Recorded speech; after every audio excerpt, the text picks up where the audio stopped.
오늘 우리가 이사야 35장 말씀 보았는데요. 그 중에 뒤에 보니까 여호와께 구속함을 입은 자들이 슬픔과 탄식이 다 사라지고 기뻐하고 즐거워한다는 말씀이 나와요. 그래서 구속함을 입은 자들의 기쁨이라, 이러한 제목으로 오늘 말씀을 우리가 같이 생각해 보려고 합니다.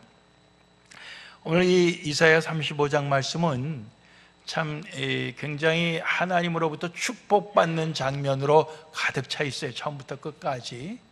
그래서 특별히 우리 1절, 2절 보면 여호와의 구원이 나타나는데 광야, 사막, 메마른 땅, 이러한 데에서 참 기뻐하는 그러한 모습들, 또 그 기뻐하는 모습이 땅이 기뻐하는데, 광야나 사막 같은 땅이 기뻐하는데, 땅이 기뻐한다는 게 말이 되겠어요? 땅이 무슨 생명이 있길래 기뻐하나? 그렇지만 땅이 기뻐하는 모습이 결국 아무것도 피지 못하는 광야 같고 사막 같고 물이 모자라서 다 죽어가는 그런 데서, 거기에서 다시 백합화가 피어나고, 또 그것도 무성하게 피어나고, 또 하나님의 영광을, 하나님의 아름다움을 우리에게 보여주게 된다는 그런 말씀이에요. 우리가 미국 땅에 살면서는 이런 사막이나 광야나 메마른 땅 이런 것에 대한 우리의 실감이 나지 않죠. 그렇지만 우리가 이 프레스노 그쪽으로 이렇게 5번 또는 99번 타고 북쪽으로 올라가면서 볼 때 거기에도 농사를 제대로 짓지 못하고 물이 모자라 갖고 말이에요, 거기에 다 그저 죽이는 그러한 밭들을 갖다가 볼 수가 있어요.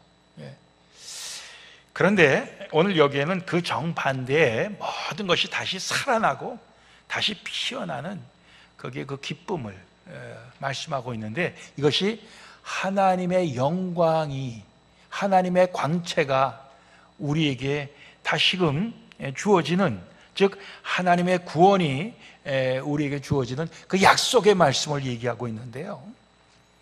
근데 이런 약속의 말씀은 사실 그 이전에, 여기에는 나와 있지 않지만은 우리가 그 앞부분에 우리가 보면은 발견할 수 있는 여호와 하나님의 진노와 심판이 먼저 오고 그 다음에 이러한 축복이 주어지는 줄로 생각합니다.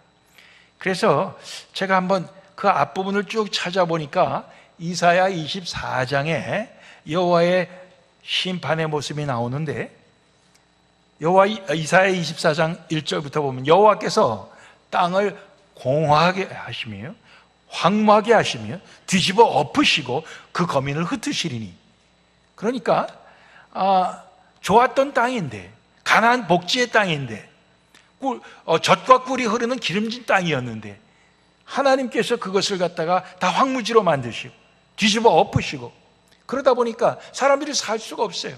그 거민을 다 흩어버리신, 거민이 없어지니까 더 황무지로 그대로 가게 되는 것입니다. 땅이 온전히 공허하게 되고 온전히 황무하게 되리라. 여호와께서 이 말씀을 하셨느니라. 여호와께서 이 말씀을 하시고 여호와께서 그렇게 만드신다는 거예요. 땅이 슬퍼하고 쇠잔하며, 세계가, 온 세상이 쇠약하고 쇠잔하며, 세상 백성 중에 높은 자 쇠약하며, 땅이 또한 그 거민 안에서 더럽게 되었으니 이는 그들이 율법을 범하며 율례를 어기며 영원한 언약을 파하였습니다. 왜 그렇게 황무지가 되고 왜 그렇게 사람이 살 수 없게 되는가 했더니, 결국 그들이 하나님의 법을 버리고 그들이 하나님을 떠난 그 죄의 결과라 하는 것을 얘기하고 있습니다. 지금 우리가 당장 미국에서도 플로리다 그 위쪽으로 태풍의 피해로 많은 사람들이 집을 떠나서 이렇게 지금 피신하고 어려움을 겪고 있습니다. 한국에서도 얼마 전에 태풍이 불어서 많은 사람들이 어려움을 겪었습니다. 그곳에 사는 사람들만 죄를 지어서 그렇게 된 것은 아니지요. 우리가 그렇게 얘기하면 곤란해요. 그 동네 사는 사람들이 특별히 죄가 많아서 하나님이 거기에 심판을 하신 것이다, 이렇게 얘기하면 곤란합니다. 사실은 우리가 다 하나님 앞에서 우리는 다 죄인입니다. 하나님의 법을 온전히 따르지 못하고 하나님을 정말 가까이 하지 못하며 사는 그런 죄인된 삶이 우리 인간들, 이 세상에 속한 모든 사람들의 삶인 것입니다. 그럴 때 하나님께서는 결국 거기에 대해서 심판을 하시는데, 사람만 심판하시는 게 아니라 사람이 사는 환경까지 심판을 하시는 거예요. 그러다 보니까 황무지가 되고 사막이 되고 사람이 거할 수가 없는 곳이 되게 되고 마는 것입니다. 이것은 우리가 요즘 이 자연 환경의 모든 오염, 환경 오염 문제, 환경의 참 이런 공해 문제, 뭐 이런 여러 가지를 보면서 우리가 하나님의 말씀이 아니더라도 우리는 얼마든지 깨달을 수 있는 그런 얘기입니다. 그런데 사실 거기에 원인이 어디 있습니까? 그런 모든 것이 우리 인간이 만들어내는 거예요. 우리 인간들의 어떤 그 욕심이 만들어내는 것이죠. 그랬을 때 사실 그것은 우리 인간들이 지은 죄에 대한 하나님의 심판이다. 우리는 그렇게 우리 하나님의 말씀을 통해서 해석할 수밖에 없는 것입니다.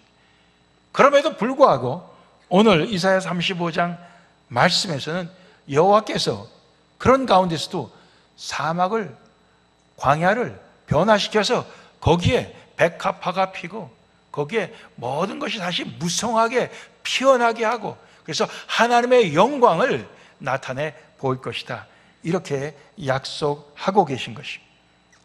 그래서 이러한 하나님의 영광, 하나님의 그 구원을 전파하는 자가 등장을 해요. 3절, 4절 말씀 보면 너희는 하면서 약한 손을 강하게 해주며 떨리는 무릎을 굳게 해주며 겁내는 자에게 너는 굳세게 해라, 두려워 말라. 보라, 너희 하나님이 오사 보수하시며 보복하여 주실 것이라. 그가 오사 너희를 구하시리라 하라. 그렇게 얘기했어요. 이스라엘 백성들이 하나님 앞에 범죄해갖고 그들이 포로로 잡혀가게 될 때 북왕국은 우리가 아는 대로 아수르, 남왕국은 유다에게 끌려갑니다. 근데 여러분들 이스라엘 백성들이 더 악할까요? 아수르나 바벨론 사람들이 더 악할까요? 따져보면은 아수르나 바벨론 사람들이 더 악한 겁니다.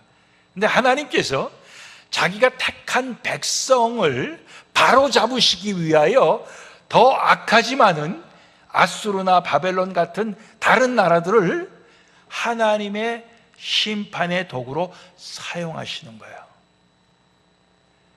이스라엘 백성들이 생각할 땐 우리가 아무리 악하다고 할지라도 우리보다 더 악한 사람들이 어떻게 우리를 멸망시키는데 그냥 내버려 두실 수가 있습니까? 이스라엘 백성은 그렇게 하나님 앞에 부르짖을 수가 있죠. 그런데 하나님께서는 자기 백성을 바로잡고자 그렇게 도구로 쓰시는 것입니다. 그러다가 마지막에는 아수르도 바벨론도 하나님께서는 나중에 심판을 하시죠. 그래서 오늘 말씀이 하나님께서 너희를 보수하시고 너희의 모든 그 원수를 갚아주실 것이다, 그리고 너희를 구원하실 것이다, 그런 것을 전파하라고 보내는 사람들이 있습니다. 오늘 보면 이것을 기록한 이사야도 그런 말씀을 전파하는 하나님의 종이죠. 그리고 또 우리가 신약 성경에도 보면은 세례 요한 같은 사람도 그런 하나님의 종입니다. 세례 요한이 와서 뭐라고 외칩니까? 회개하라, 천국이 가까웠다 하면서 사람들에게 회개를 촉구했습니다.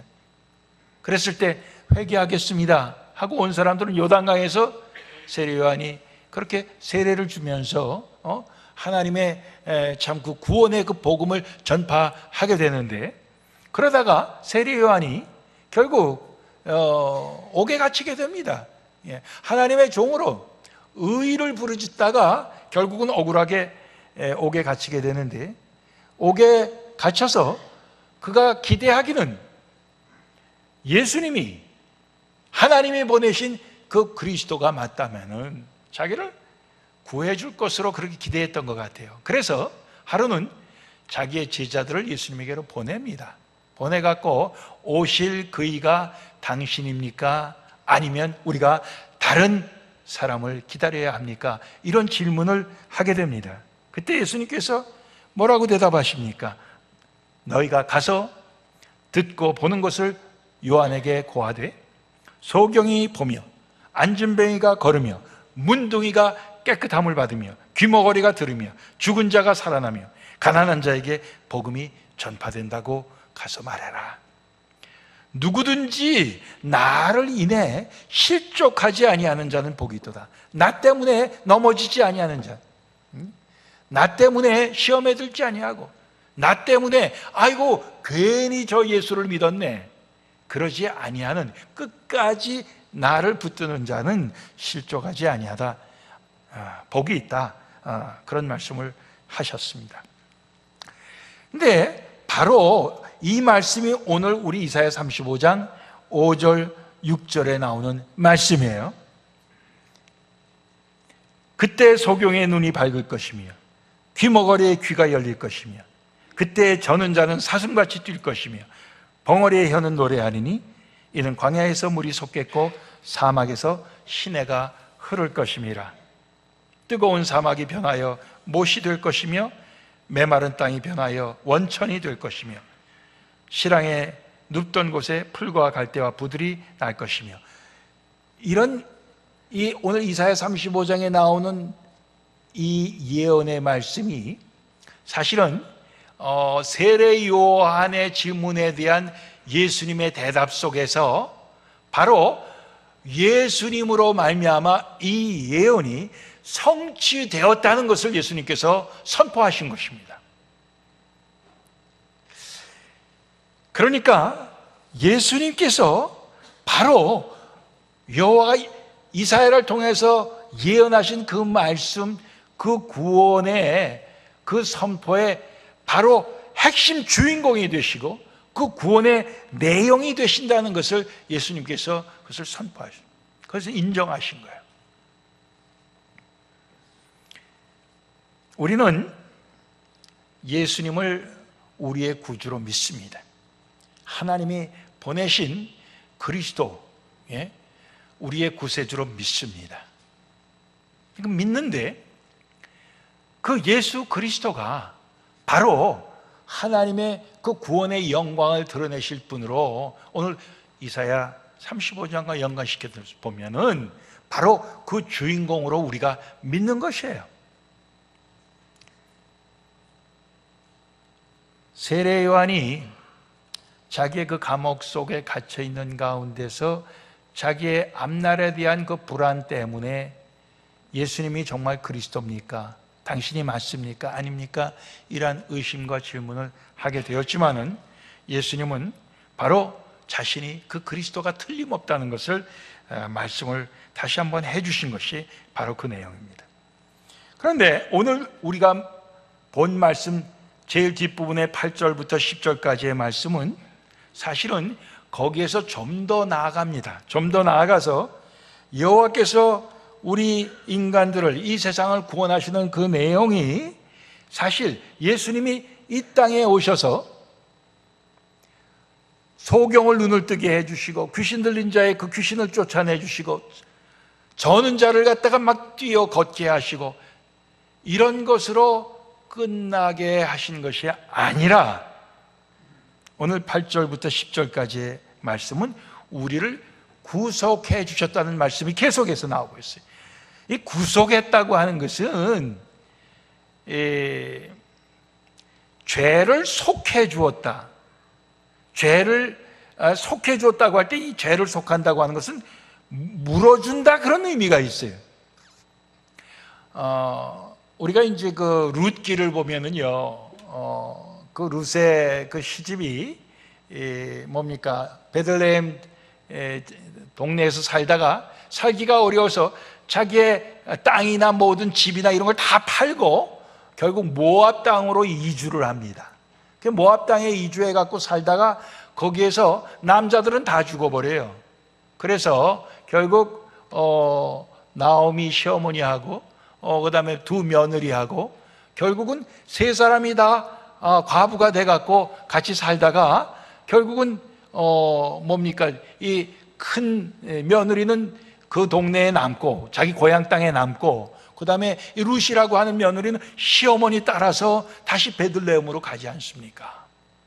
근데 베들레헴에 가갖고 결국 그 마지막에 해피엔딩으로 끝나는 것은 뭐냐면 그 루시 보아스라고 하는 사람의 아내가 되어서 애를 낳아갖고 결국 거기에서 누가 태어나게 됩니까?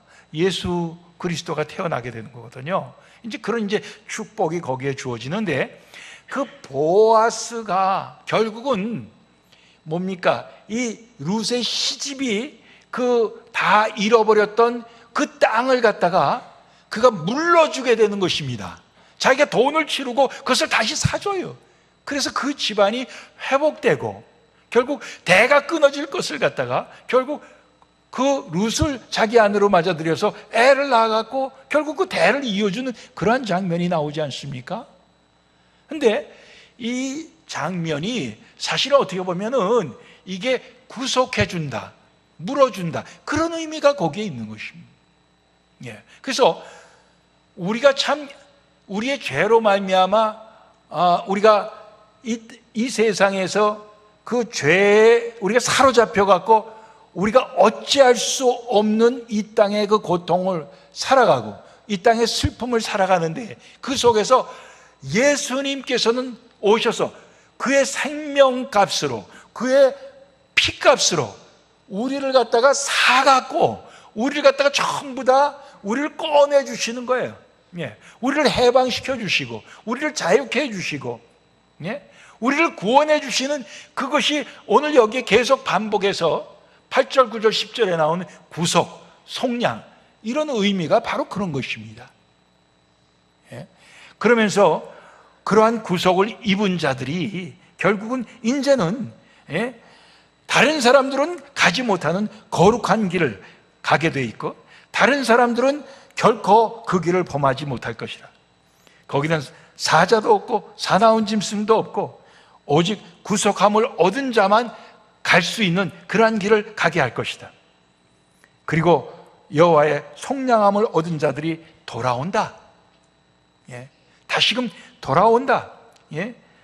아버지께로 돌아오고 주님의 품으로 돌아오고 그러면서 노래하며 시온에 이르러 예루살렘이죠. 그 머리 위에 영영한 희락을 띠고 기쁨과 즐거움을 얻게 되는데 슬픔과 탄식이 다 달아나리로다 이렇게 말씀하고 있어요. 이거는 사실 어떻게 보면은 이건 미래적인 구원을 또 얘기하는 거예요. 이건 예수님께서 다시 오셔서 우리에게 이루어 주실 그러한 구원인 것을 우리에게 알려주고 있습니다. 그렇기 때문에 바로 여기에 구속받은 사람만이 얻는 기쁨, 그 즐거움이 사실은 이제 미래적인 것이 더 완전한 것으로 남아있는 것을 오늘 이 말씀 속에서 우리가 다시 한번 발견할 수 있는데 이것은 바로 요한계시록 21장에 사도 요한이 본 환상과 통하는 것입니다. 5절 이하의 말씀 보면 보좌에 앉으시니가 가라사대 보라 내가 만물을 새롭게 하노라 그랬습니다. 그러면서 6절 나는 알파와 오메가요 처음과 나중이라 내가 생명수 샘물로 목마른 자에게 값없이 주리니 이기는 자는 이것들을 유업으로 얻으리라. 나는 저의 하나님이 되고 그는 내 아들이 되리라. 이루었도다 이렇게 말씀하시는 거예요. 하나님의 그 예언의 말씀이 결국 하나님께서 결국 이루고 마시는 것입니다. 알파와 오메가 처음과 나중. 우리 이 세상 살아가면서 이 인류의 역사 속에서 한 토막을 살아간다고 생각해요. 그러나 사실은 그 모든 것을 주장하시는 처음과 제일 마지막이 되신 분은 하나님이시고 예수님이십니다. 그 하나님께서 우리의 처음과 마지막도 주장하시는 것입니다. 우리가 그냥 툭 이 세상에 튀어나왔다가 툭 사라져버리는 그러한 것이 절대로 아니에요. 예. 거기에 우리는 구속함을 받은 자들의 그런 우리의 정체성이 있고 우리의 기쁨이 있는 것입니다.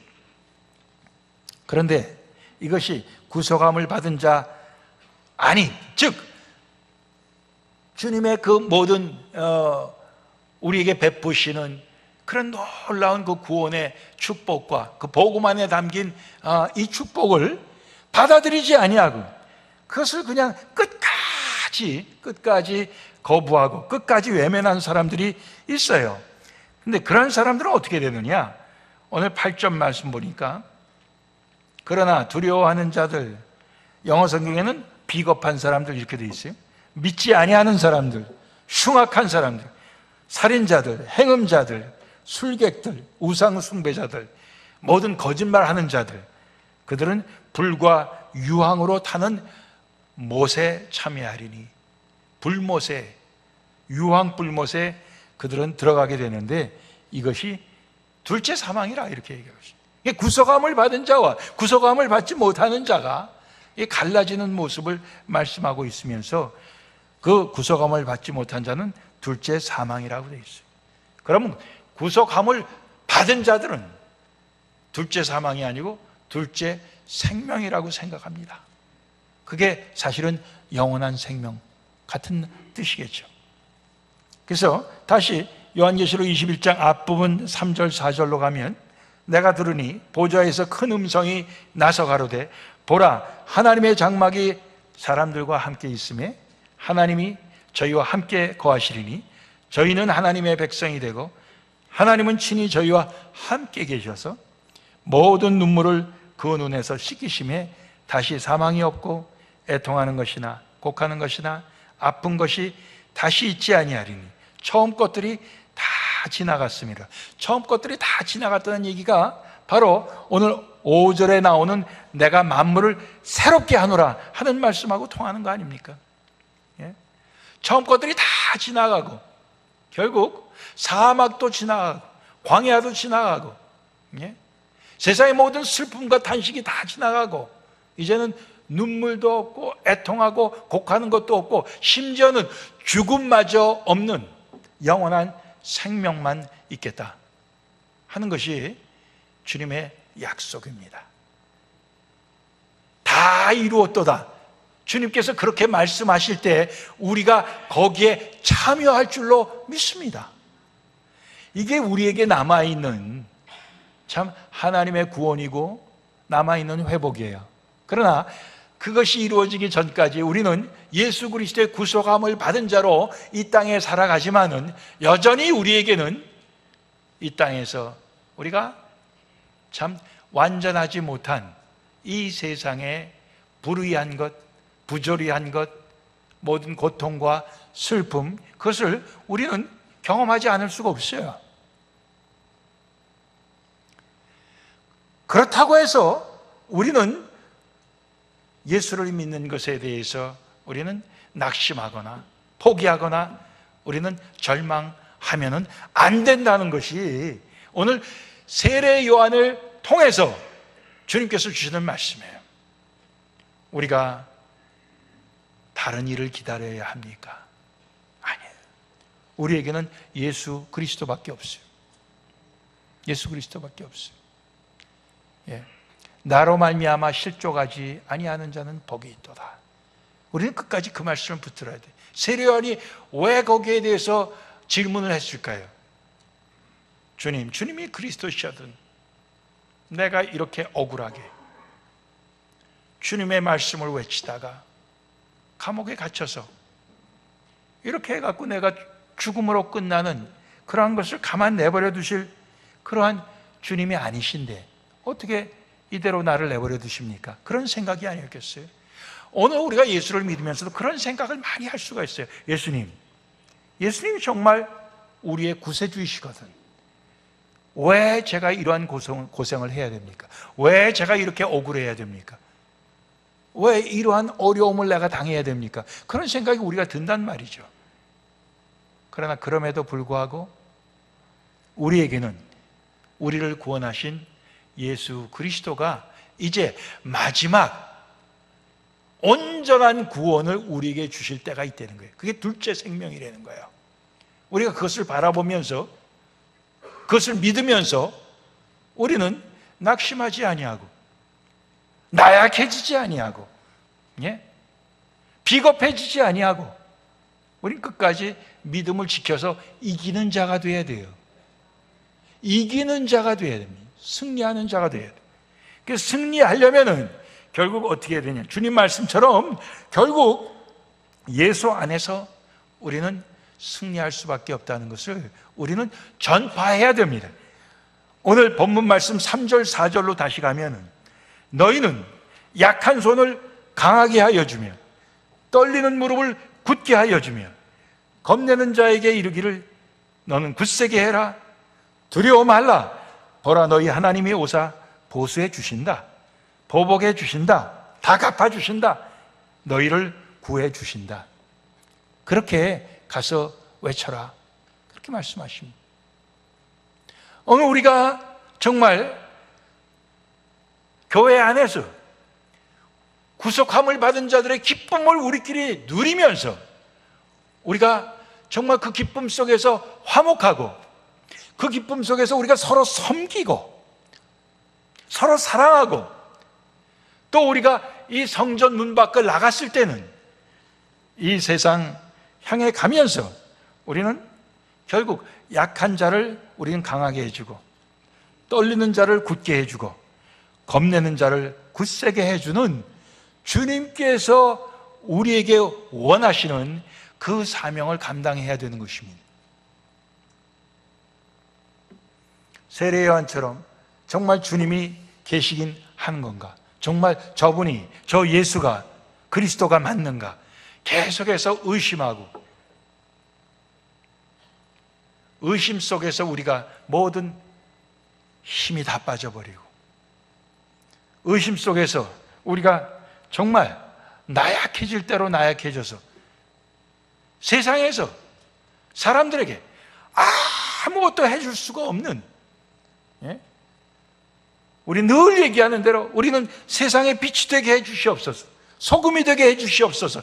늘 기도할 때 그렇게 기도하면서도 사실은 우리가 그런 능력을 다 잃어버린 채로 우리가 산다고 할 때에 우리가 정말 예수 그리스도를 믿는 자들이냐 이거예요.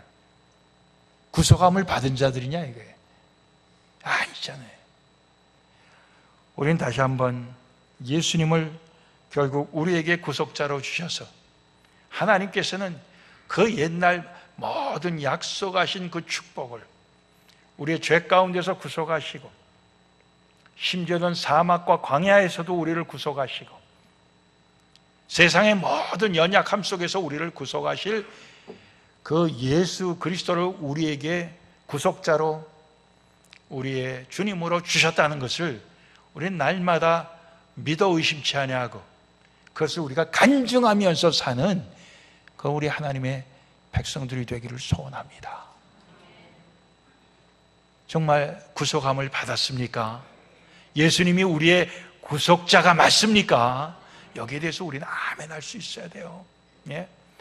예수님이 나를 구속하신 것에 대해서 지금은 내가 아직도 힘들고 아직도 괴롭고 아직도 슬픈 일이 많지만은 그분이 나의 구속자이기 때문에 나는 기쁩니다 하는 그 기쁨을 우리는 결코 빼앗기지 않기를 주님의 이름으로 빕니다. 기도하시겠습니다.